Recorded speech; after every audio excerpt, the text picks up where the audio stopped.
Hai teman-teman, kembali lagi di channel Pendapat Joseph. Sebentar.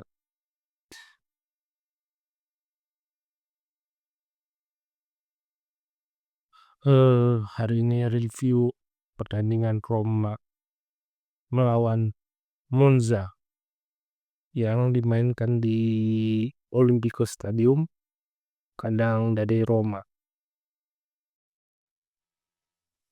Apa yang jadi spesial di laga ini? Kalau saya bilang dalam pertandingan ini permainan Roma ya semakin bagus ya dari pekan ke pekan. Semakin menyeratkan bahwa Roma nggak bisa main menang seri kalah atau menang seri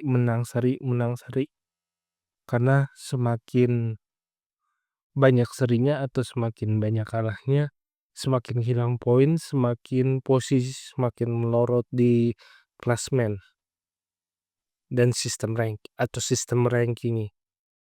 Singkatnya seperti itu. Nah, kalau untuk pertandingan kemarin tadi pagi ada apa aspek yang kita bisa lihat? Pertama, katakan bahwa tanpa Dybala Roma masih bisa mencetak 2 gol.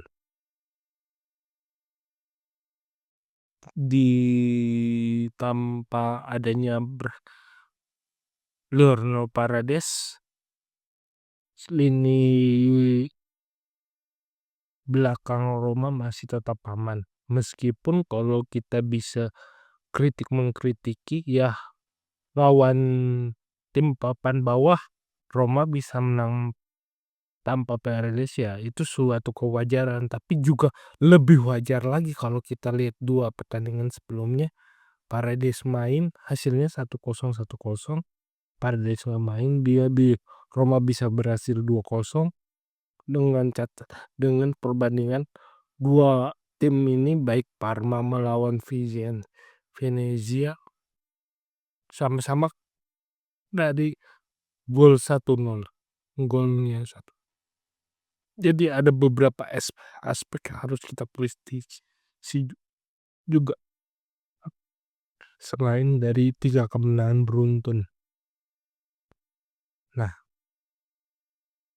itu pertandingannya kalau kita bagi kedua tim di babak pertama Monza hampir gak ada peluang, cuma 2 kali 2 momen menyerang, sedangkan Roma tampil tenggerinas, tampil dengan tekanan tinggi, tampil dengan keinginan menang cukup tinggi yang menyebabkan mereka lebih lapar untuk menang. Gol pertama Alexis Semalékar menyiratkan bahwa kalau Roma bermain serius dia bisa. Harusnya juga pertandingan itu menyiratkan tanpa ada perubahan, asal bermain serius Roma bisa. Tapi kenapa justru setelah laga-laga penuh emosi, penuh kebimbangan, Roma baru bisa bagus di tangan Ranieri. Jadi ada beberapa kesalahan dari sisi manajemen juga sih menurutku. Alexis Semalékar gol pertama, gol kedua Dalot Sumorodo gara-gara kemarin nggak bisa mencetak gol, sekarang bisa mencetak gol, suatu keuntungan dan hal yang mutlak yang dia harus dapatkan setelah bekerja keras hampir di 3 pertandingan terakhir. Dia berusaha keras lawan Vicenza, dia ada usaha di lebih lawan Porto, sekarang dia bisa buktikan lawan Monza. Gol kedua, gol ketiga setelah babak pertama. Babak kedua Monza berusaha merubah banyak skema, tapi sering gagal karena lini belakang sudah semakin tone in. Tapi kesempatan terakhir baru datang di menit-menit akhir untuk memperbesar skor. lewat Angelino dan Bryan Cristante dan pertandingan berakhir. Walaupun kalau secara pembabakan kalau kita bagi per 15 menit atau per 5 menit, perlawanan Monza tuh tinggi-tingginya di menit 75. Setelah itu gapnya semakin turun dan semakin nggak bisa menyerang karena jaraknya semakin tinggi, waktu semakin sempit, dan di aspek terakhirnya adalah Monza kehilangan banyak pemain yang bertipe menyerang yang bisa merubah akhir pertandingan, bisa memberikan perlawanan, tapi tidak dilibatkan karena ada kondisi fisik yang meragukan, ada yang cedera, juga ada yang suspend. Jadi sesederhana itu.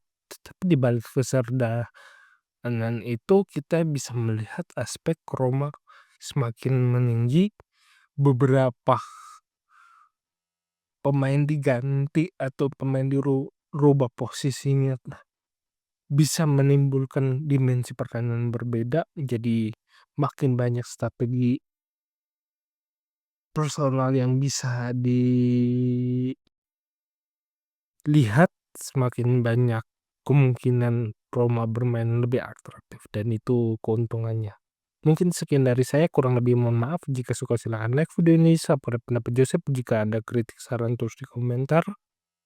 Jika ada keinginan berinvestasi silakan klik link Saweria di deskripsi. Akhir kata, sampai jumpa di video selanjutnya. Terima kasih.